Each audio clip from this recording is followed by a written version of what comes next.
Hindi natuloy ang arraignment ni dating Senator Bong Revilla para sa kasong malversation. Habang tumanggi naman ng dating senador na maghain ng plea sa kasong graft kaugnay ng umano'y ghost flood control sa Bulacan. Yan ang ulat ni Rod Lagusa.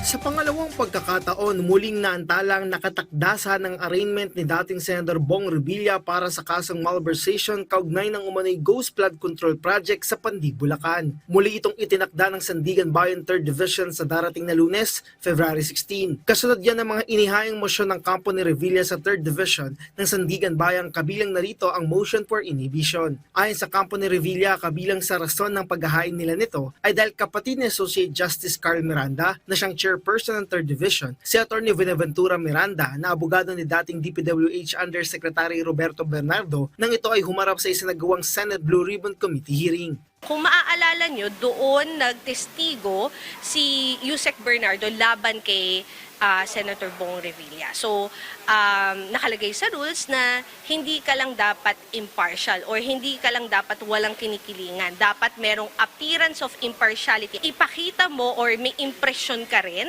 na wala kang kinikilingan. Ang naturang impormasyon ng ugnayan ay una nang nasabi ni Associate Justice Miranda noong pang return of warrant. Binigyang din ni Miranda na base sa internal rules ng Sandigan Bayan, walang grounds para sa mandatory inhibition. Kaugnay nito, masusian niyang pag-aaralan ng naturang motion at re-resolbahin sa pinakamadaling panahon. Kasabay nito, binigyang din niya ang kahalagahan na may tiwala ang taong bayan sa sistema ng judiciary. Inutusan naman ng korte ang prosecution na magkomento ngayong araw. Kaugnay naman ang sinabi ng prosecution na tila delaying tactic ang panibagong motion. Sinabi ng korte na karapatan ng defense na maghain ng naturang motion sa anumang bahagi ng paglilitis. Sa bahagi ng kampo ni Revilla, binigyang din ito na ginagamit nila ang mga posibleng paraan na naaayon sa karapatan ng akusado. Bukod dito, naghain rin ng motion for reconsideration ang kampo ni Revilla matapos na hindi pagbigyan ang una ng mga motion na kanilang inihain, kabilang narito ang pagbasura sa kaso. Git ng kampo ni Revilla, ikinagulat ng dating senador ang pagkakaroon ng kaso kung saan hindi naman nila natanggap ni Revilla ang naging resolusyon ng Office of the Ombudsman.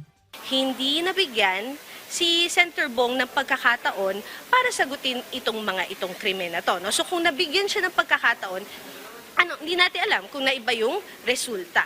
Samantala, natuloy naman ang arraignment para sa mga kapwa-akusado ni Revilla na sina Bryce Hernandez, JP Mendoza, RJ Dumasig, Emilita Huwat at Cristina Pineda, kung saan inihain nila ang not guilty plea. Kasunod nito, itinakda ang kanilang pre-trial sa February 27. Habang sa February 16 naman, kagaya ni Revilla, ang itinakdang arraignment ni Juanito Mendoza na may inihain din na motion for reconsideration. Samantala, pinaalalahanan ni Associate Justice Miranda ang mga abogado ni Revilla na maging maingat sa mga salitang ginagamit sa korte, kung saan ipinunto ni Miranda na hindi minadali ang paglalabas ng warrant of arrest laban kay Revilla. Para naman sa kasong graft na hawak ng 4th Division ng Sandigan Bayan, tumanggi naman na maghain ng plea si Revilla. Kasi nag-file nga kami ng motion to quash information. So ano ibig sabihin nun? Kine-question yung legality o validity ng information. So we are just maintaining that position. No?